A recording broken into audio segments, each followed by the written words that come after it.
Welcome to Women Entrepreneurs Radio. I'm your host, Deborah Bailey. And when I started this show in 2008, I was on a mission to promote women-owned businesses and help women succeed by providing resources and valuable tips from other women and men, small business owners. In each interview, my guests speak openly about their triumphs, the scary times, and tough decisions they had to make along the way. Women Entrepreneurs Radio is about showing women how to harness their natural strengths to achieve success on their own terms.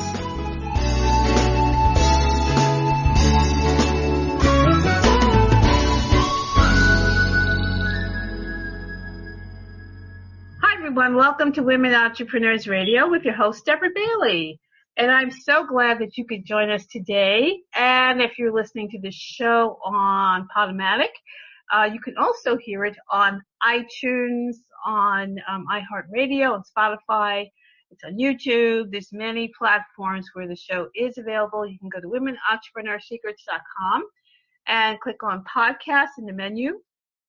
And then on that page, you will see some of the different platforms the show is on. So there's different platforms that you'd rather listen. That would be great. You can find it all there. And also if you're on iTunes or listening to it on an iPhone or iPad or something, you can also scroll down and leave a review the show. And I hope that you'll do that because the more reviews, the more likely the show will be found because of all the algorithms running and everything, and they're promoting shows that have a lot more reviews and ratings. So please make sure that if you've been enjoying this show that you will do that. It's much appreciated. And also if you're interested in being a guest, you can also go and find the guidelines on womenentrepreneursecrets.com in that page podcast. And if you want to know more about me and my books, you can go to dbaileycoach.com. And you'll find out more information there about my services and things that I'm doing. And also for my fiction, you can go to brightstreetbooks.com and you can find out more about my books and descriptions and buy links and good stuff like that. So I hope you will check it out.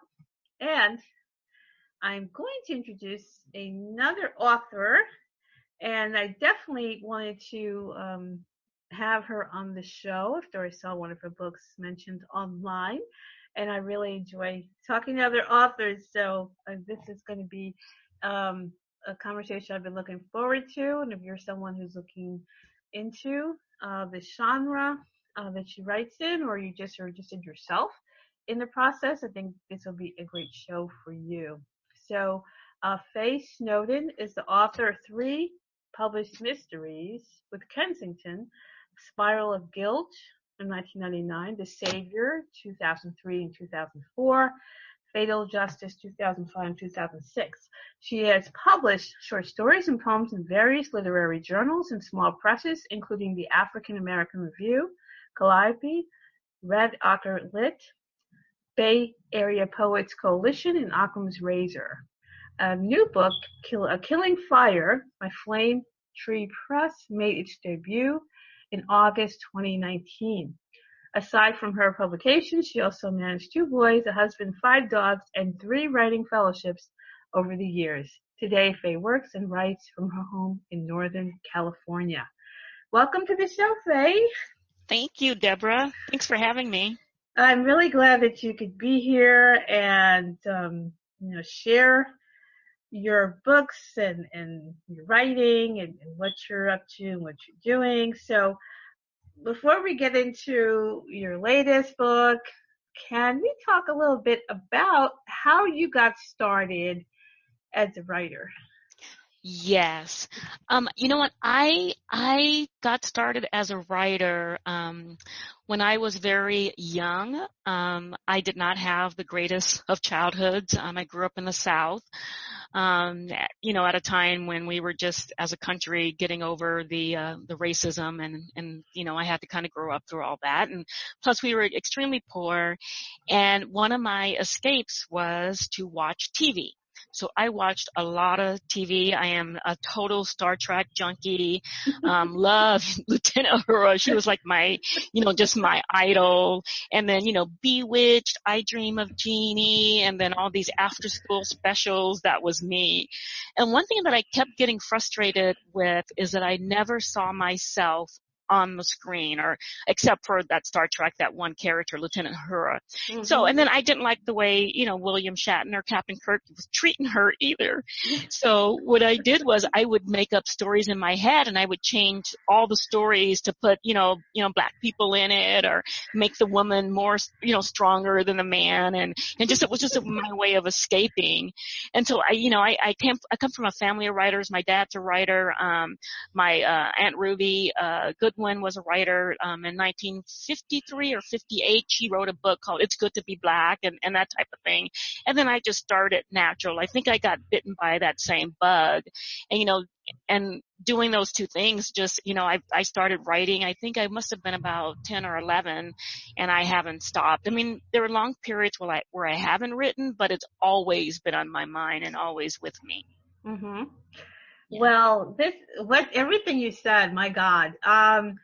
Me too. Yes. It was like, oh no, Jim, you are not getting away with that. I'm going to go back and fix the story up.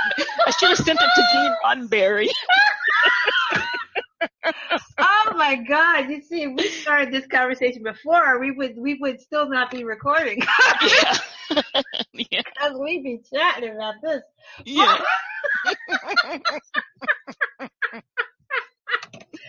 Oh boy. It's like, what you're saying is just like, I feel like I'm hearing myself, talk here, because it was the same thing. That's really what sparked my interest in science fiction, particularly seeing her there. And, actually, I used to write a lot of Star Trek fan fiction. Ooh. Yeah, one of my teachers actually introduced me to that, because she was heavily into it, and with a bunch, mostly women at that time. I'm sure it probably is still the same, but they were writing a lot of fan fiction, introducing new characters, taking Uhura and Chapel and really giving them more agency and everything. And it was just like, wow, oh wow. I still have a bunch of those fanzines in my garage right now, because some of those stories were so good. And even I think Simon & Schuster, I know they were publishing them, and they probably still are publishing a lot of those novels. But at the time, the fan fiction had gotten so important that they did a book about the fan fiction. Oh, wow. Yeah. Yeah. And it was like, so you knew that something was going on here, because it caught their attention that, wow, people are doing this and writing these things, and there's good writing. And I think a lot of writers come through the ranks, if you will, of fan fiction. So I myself don't put that down at all. I know some people, they have their nose in the air about certain things, but no, yeah, it's definitely could be a training ground for people who want to start creating. So I'm just saying all that because everything you're saying is like, what? Yes. I was like, yep, I was trying to fix him. I was like, let me fix it. As only like a teenager or a young child, let me fix this for you. Like what the kids say on Twitter, let me fix this for you. Well, Spock was supposed to kiss Uhura in that episode. That was the famous episode because it was a famous interracial kiss. Spock was supposed to kiss her, not Kirk. Oh, so how did it end up with Kirk? Shatner had the pull, and he knew it was historic. Oh. And so he got himself in there. I was like, okay. So that's how that happened, huh? Yeah. And wasn't he under some type of like, they didn't even have agency. They were like, if I remember correctly, there was something compelling them or making them do it, which was the other weird thing about, let me fix this up for you. Yeah, like, I guess, the suits were so nervous about everything that's the only way that they could pull that off was to make it like that. And it's like, seriously? Yes, exactly. Like, it reminds me of the story, one of my downfalls with podcasts, I forget I'm on a podcast, but it's recorded for posterity. Okay. But it was like, one of the stories, I was drunk, that's why that happened. You have to have some kind of out, right? Oh my God. Yeah. Oh my God. Yeah. Wow. I'm going to have to go and dig out some of those fanfics. You should. I'm going to have to go do that now because it's like, woo. Bringing me back to that good stuff. Yeah. But yeah, I could certainly identify with completely with what you're saying. Completely. So, you were really starting out with all this creative things going on in your family and inspired. So what led you to say, okay, I'm going to go in the direction of mysteries and suspense? And that's that was an interesting path for me because I did start off, making up stories about, alternate stories for all this TV that I was watching and not seeing myself. And then because I came from a family of writers, there was always, this thing about poetry. My dad was a poet and is still one. And so I started like really diving in cause that's what I thought I was. And then so I just, I did that for a while and I tried to my first book, which, was my first book. That's all I have to say. So I was like almost literary. And then I was reading a lot of Harlequin romances at that time. So it was filled with all the young girls, young women's romances. And then with mysteries, I never, there was a time where I was never really excited about writing a mystery. I thought I would do some type of novel that was not genre specific. But then you look at a mystery and there are so many things that you can do with a mystery. There are so many different variations. And then if you want to get, down to brass tacks, it's not about who killed, who done it. It's about putting the world right. So, and then there is a lot of comments you can make about the world through that venue. And then there are a lot of people that read them. And so I just thought there was so much you could say. You give somebody a wild ride, and a puzzle to solve, and then you comment on the world as you're doing it around you, and you can explore these huge themes. So that's what kind of attracted me to it. And I don't think I will always write mysteries. As a matter of fact, I do have a historical novel that I'm working on now, to do with the Harlem Hellfighters, but I'll write a sequel to the Raven book because I don't think her story's finished, and then probably go back to that. But yeah, so that's what drew me to mysteries, just the what you can do with it, right? I'm giving you a good time, but I'm also asking you to think about these other things as you're going on that adventure. That's a great point because I had actually posted something on Instagram today. We were talking about one more thing one has to do. It's just one more thing one has to do in the course of the day. And just kind of saying that people, authors usually are writing something about their own experiences or whatever's going on inside of them is still going to come out in a book, even if you're not necessarily writing a contemporary book.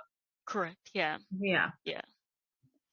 And then there's a conversation between, the reader, they'll bring their breadth of experiences and lifestyle to the book itself. And then it becomes a conversation with the reader and the book, where before it was the work and the author. So I think it gets people talking. Right. Yeah.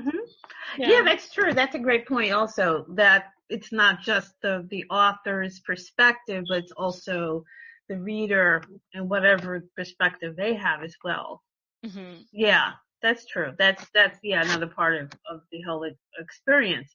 So as far as your stories, your topics, and what you're putting together, I mean, how do you come to your ideas? And that's what to say. I know we may get asked that a lot, but I know. Yeah, it's a good question. It was like, now, how did you think of a yeah, homicide detective who had a serial killer as a father? Did you just like one right. night? I mean, I would be, if somebody came up with that idea, I think I would be looking at them askance and was wondering what was going on up there. So I usually start with like a question or a character, and I was Mhm. explaining this to someone else, and it's weird because I will have this character almost come to me just fully born in my Richard T. Marvel books that, I thought it was going to be a series, and it lasted for 2 books. Then my editor moved houses and I had to stop writing for a while, and some other stuff that had happened. But Richard T. Marvel came to me just whole. I mean, it just sat down and started, talking. And then, Mm. that because he's a fast talking guy and whatever, thinks he's always right. And then, and then for the character of this book, it was Floyd, who's the villain. He came to me and I sat with his, his fedora and his peacock feather talking to me. Mhm. And I knew he was not a good guy. And I'm like, you are not a good guy. And he goes, no, I'm not, but I'm interesting. So, and then I had always wondered about, what happens if your parents, where does evil come from? I've always, as I watch what's going on in the world today and what people Mhm. do to each other, it's just been that question that I've always asked of myself. And so I just, what would happen if, someone was born to a serial killer? Would that necessarily, what kinds of, would they struggle with what's going on inside of them Mhm. based on what that parent had done? So what I did was I kind of explored that question and that, the question, and then it turned into a work that was viable.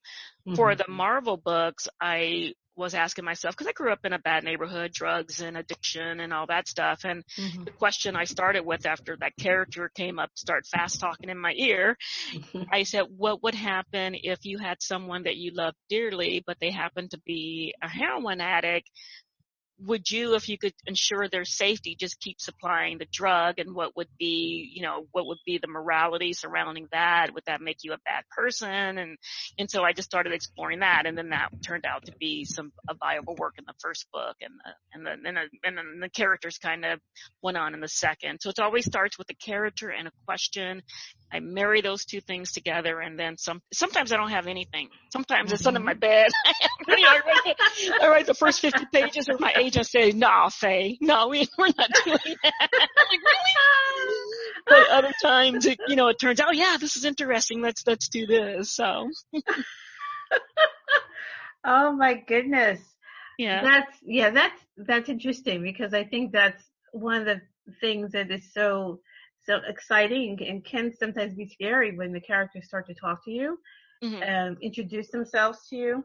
Mhm. And then now it's almost like, okay, you have to really start to sit down and write this thing, because they're very Yes, insistent. they are. And then Elizabeth Gilbert, I kind of read her, and I think it was her, and Big Magic was saying something about the ideas, they come to you and it's your job to bring them to fruition, or they're going to go Mhm. find somebody else. So I always, Mm. and I know it's kind of weird, and kind of, new agey, but I actually feel that. I feel that some ideas, you'll sit with them, and if you don't write them, then you'll be reading it, and, it'll be in a Law and Order episode, or you'll see that, and you're like, wait a minute. How did they reach into my head and get that? But you had to go find somebody else because you were just like, dilly-dallying around. Yeah. Well, see, now you mentioned Law and Order is another one of my. Oh, yeah. No, I love Law and Order. Oh my God. It's like some of those episodes, I could just talk with them because I know what they're going to say and how this is going to go. But yeah, Hmm. I think speaking of that, it's like when I was writing one of my science fictions, it was like I really found myself wanting to have similar twists and turns, because that whole way of storytelling was just kind of being ingrained in me. So Mm-hmm. I just didn't want to write this straight thing. I want to just drop all these kinds of hints and then have this twist come up and that and the other. So it's just so interesting how authors can take in so much from your environment or from, the characters showing up in your head or what you're reading or watching or consuming. And then all of that comes back out again. It is interesting, right? And then they Mm-hmm. go places that you never expected the book to go or the work to go. And I've had that Yes. happen to me a couple times. And then Mm-hmm. I think the readers can tell when you try to torture it back into your outline. If you do outline, I don't know if you outline, and then they're like, no, that character, that character would never do that. I mean, yeah, that kind of thing. Yeah, that's a good point. I'm a pantser, so I try to have some kind of synopsis for my own sake, or I never get anything done. But it's hard for me to sit there and say, well, I'm going to put this plot together and whatever. But I'm sure from your perspective and the type of things that you're writing, I'm sure it must be very important that you're able to kind of know where this mystery is going or just the idea of the thriller and all the things you have to put into your story. Mm-hmm. Yeah. So what I do is I disguise myself as an outliner, a person who would outline, but I'm an imposter. I am a wolf in sheep's clothing. What I'll do is I'll start off with an outline and I'll just get the big rough parts there, and then I kind of detail out my crime. I know who did it and all that stuff. And then I start writing, and then I never look at that thing until I get stuck somewhere, and then I'll go back and go, wait. Yeah, so I start with like the bones, and then as I'm writing the story, I put flesh on the bones, and sometimes during the second or third draft, that's when I'm going back and planting the little clues here and there, so people will have a chance of solving it. And it was interesting in this book. Some people said that, oh, I knew who it was right away. And you get, because my colleagues would read it, and they'll call me back and says, I had no idea it was this person. You hit that so well. And I'm like, I think, who do you believe? Right. Yeah, because you're always going to get different feedback. Yeah, exactly. From people. And then sometimes people, the way their mind works, maybe that they kind of or in unison with you. So they're kind of saying, okay, if this happens, that happens. Oh, it must be this person. Because a lot of times, they may be trying to figure it out ahead of time, which is I'm one of those people too. There are some really avid mystery readers out there. I almost want to call them professionals. I mean, because they know, they can get it. If I could maybe have one of them in my hip pocket every time I write, okay, figure that out. See if you can figure that out. I would probably write some really good ones because they seem to, know who did it, and they know where the clues are and how the author will hide the clues. They know all the techniques. So. Right. Oh, yeah, because they probably read so much of it that they know know exactly what's supposed to happen and when and everything. So yeah, I think it probably attracts a type of reader who was you saying before about puzzles and things like that. So, one of the things also that caught my attention, of course, is you being a Black author and having these characters, and a lot of times in a genre that I don't always see folks depicted, or if I do, it's usually a white author, I'll be honest. So what is your experience in terms of being a Black author in this genre? I think it's a it's a heavy question,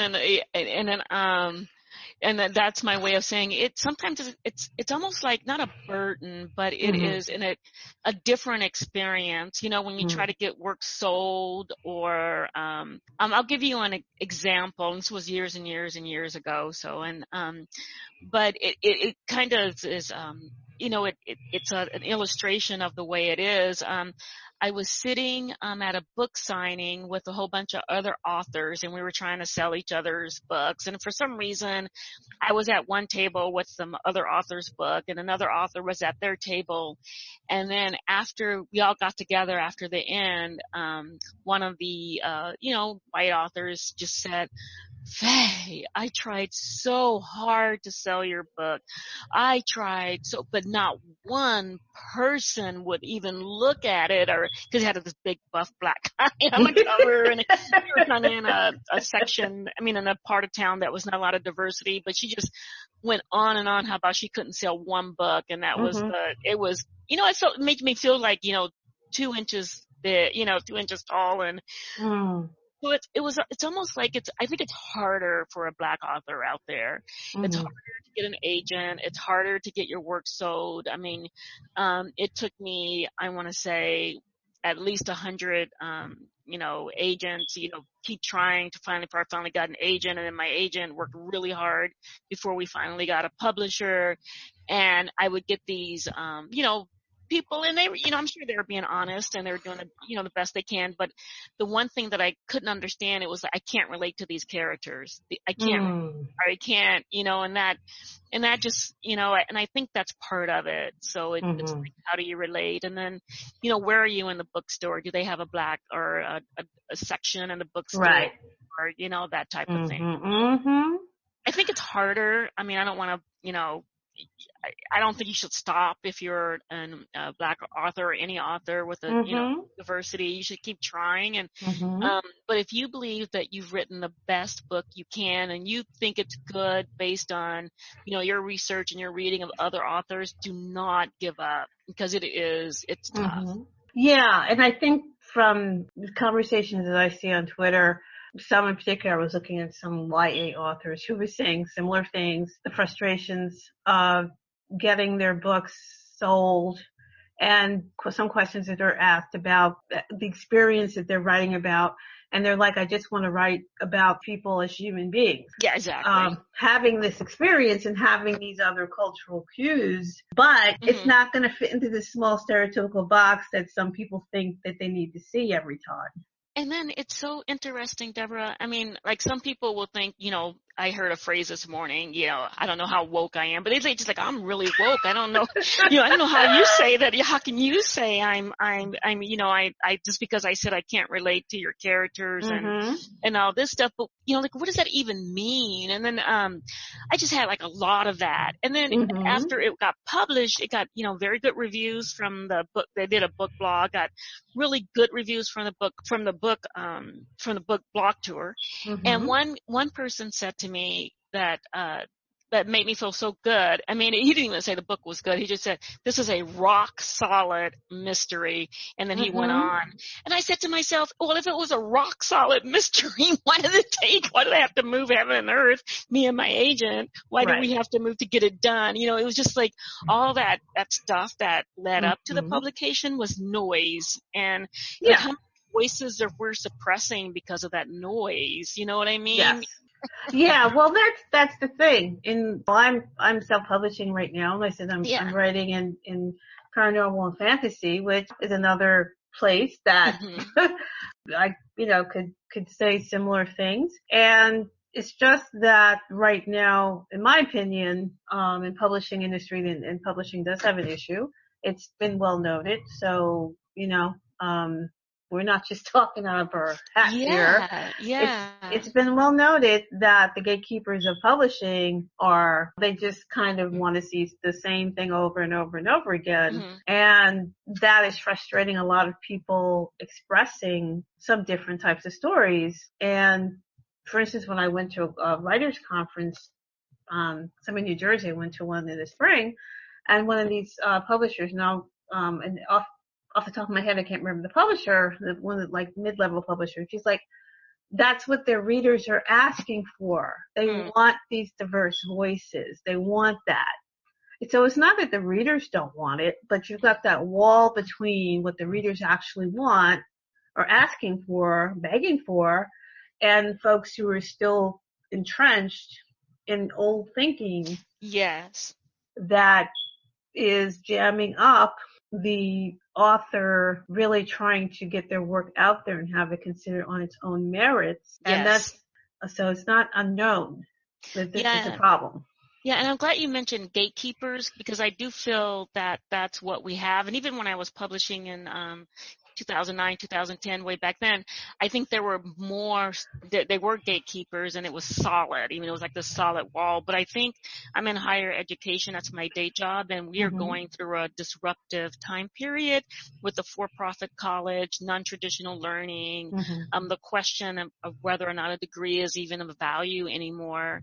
And I think that same disruption is happening with publishers as far as people that are self-publishing, and doing it in a way that's very professional. They have editors, they have, good covers, good quality covers, telling really good stories that people are interested in. So I think that, there's going to come a time where there's going to be a reckoning. That sounds terrible, doesn't it? Yeah. There's going to be a reckoning. A reckoning. That sounds like Floyd. No, but that sounds like my villain. But there is. But then another thing is, when you said that people are hungry for it, I was searching on the internet, and I went down the rabbit hole, and I ran across a blog of this young man. He was an avid reader, and he had a Killing Fire up, and he was like, I was at my local library and I saw this, and he was so excited that it was Black characters. And then he turned it over and he kind of whispered like it was a secret, and it's written by a Black woman, y'all. And he hadn't even read it, and he was so excited. I mean, he was so excited that it was a Black author and Black characters and all that he said, I'm going to buy this book. You know what? I'm not going to even crack the spine on this library copy. I've got, it in my shopping cart on Amazon. And I think he had it at Barnes and Nobles. He goes, the first one's giving me a coupon, I'm buying it. It's going to be on my shelf. So I don't understand. They are begging, and that story kind of illustrates it for me. So. Yes, it's true. It's true. Yeah. It's just a matter of getting it into people's hands, and the marketing, of course, is always another challenge. Oh yes, and, that's what I'm running up against now, is the marketing, because I have 1.5 day jobs, and then I have, to market this book. My publisher is really small. They're doing the best they can. So, having to get out there and the marketing is tough. And, we don't like tooting our own horns it's kind of tough for me. That's true too. Yeah. That's true too, but you gotta let them know that I've got this great read here, and I've got to get it out into the world and let people know it's here, because that's the thing. You kind of run up against the wall of getting it to people who are trying to find it and think it doesn't exist because they don't see it. Exactly. And a lot of people may go to Amazon and see a bunch of things that, what Amazon is picking out to put there. And then it's people are looking for things and figure, well, I'm not going to find this, or maybe no one's writing that, because they don't see it. So now it becomes a self-fulfilling thing. Where people just don't find it, and then they aren't looking because they figure it's not there.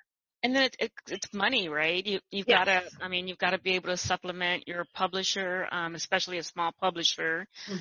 Sometimes, it's money out of your pocket, so you have to do it.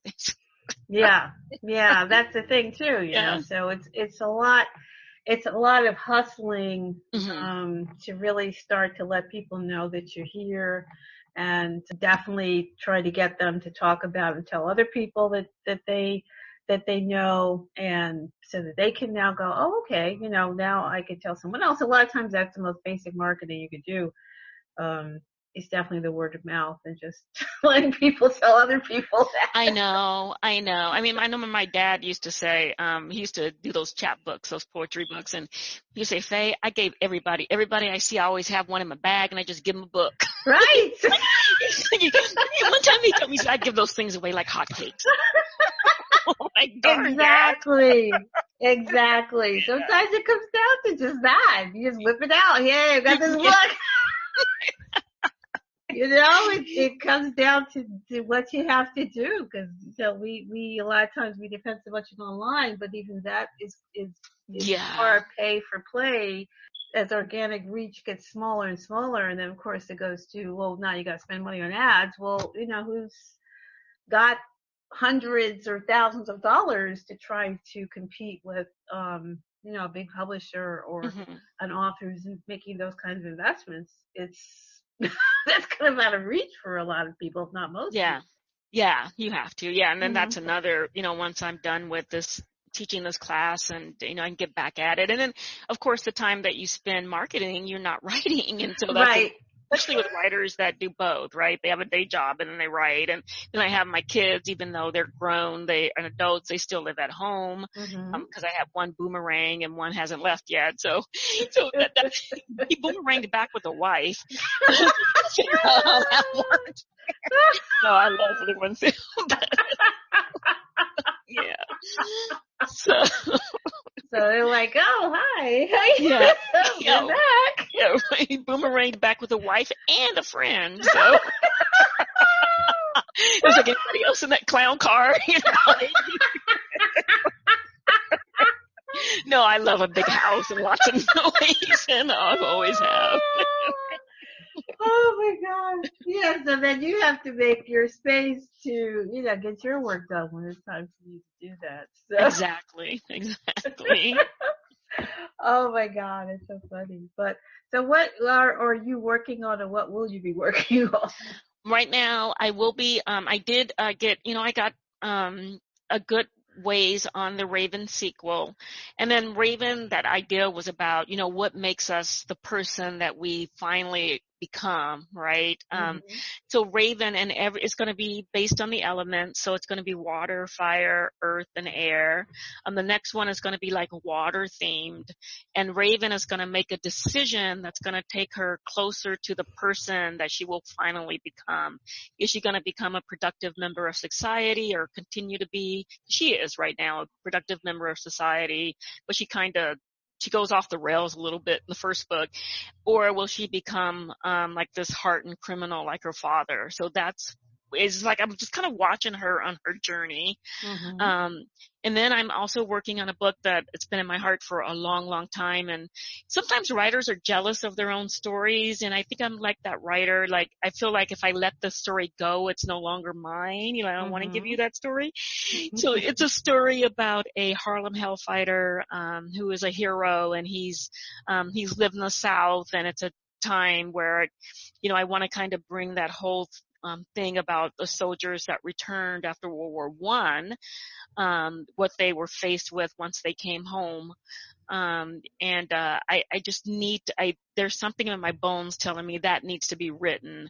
And I'll be working on that as well. So, and I hope that idea stays with me and not fly to anybody else. I'm gonna like beg it just give me another year. I'll have it down. But so it's gonna leave. It's gonna say, okay, I have been patient for the last 4 years. No more. So. Well, you never know what other stories may come in by then too. Oh, so. Yes. I'm not letting it go yet, though. You just never know. So, Faye, Yeah. Can you share where people can find you online?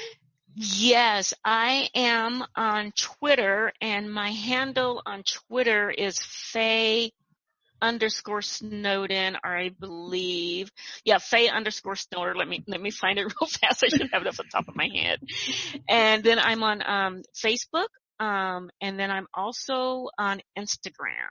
And you can find that all on my website as well. Great. And that will be in the show notes, everybody. So I know that you've kind of set aside a little time for this interview, and you're in a quiet place there. And I know you I'm sure you're busy and have things to get to there. So I know we could probably keep talking and talking.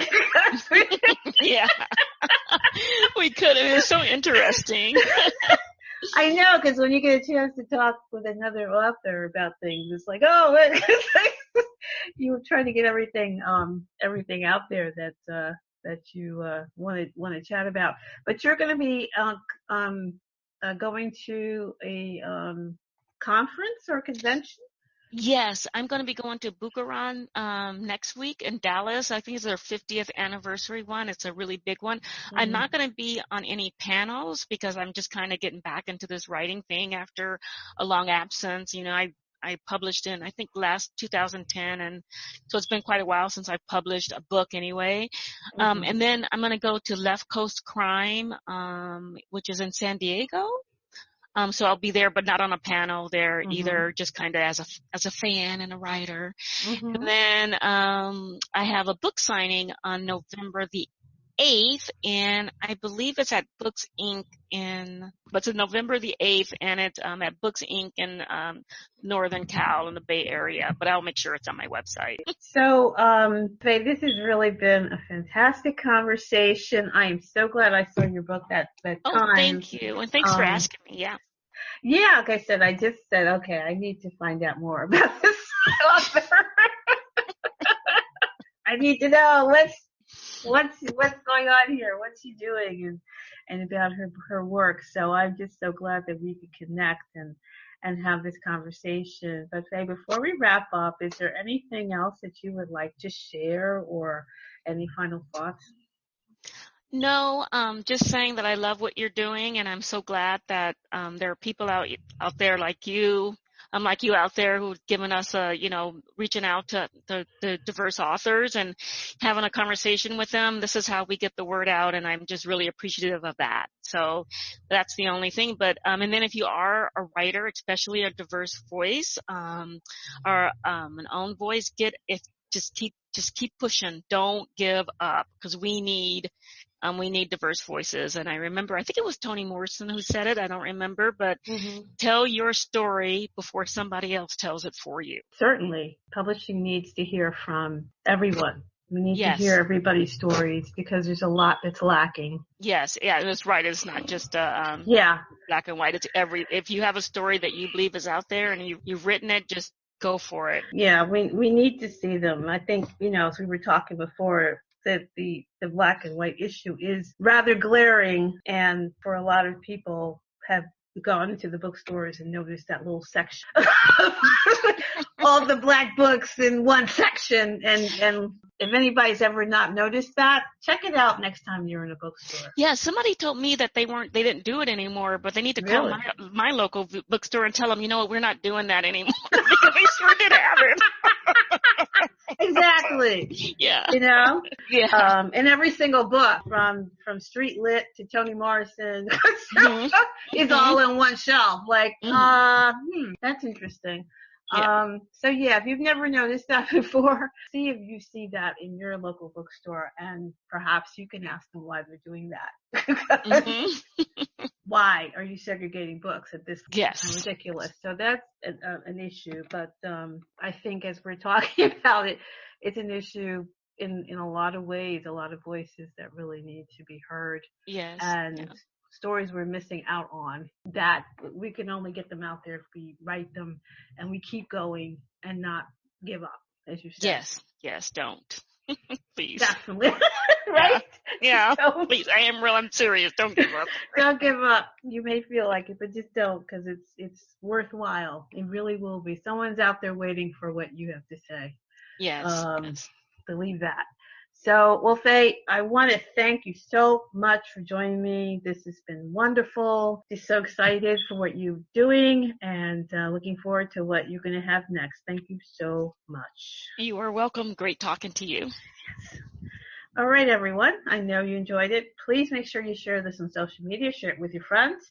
Particularly if you know other people who love mysteries and suspense and thrillers, most definitely share this and let them know about Faye's books, and check her out. Also, the website, as I said, her links and everything will be in the show notes, so you can also go there to find everything and check out what she's got. So once again, it's been Women Entrepreneurs Radio with your host, Deborah Bailey. Thank you so much for joining me, and we'll see you again next time.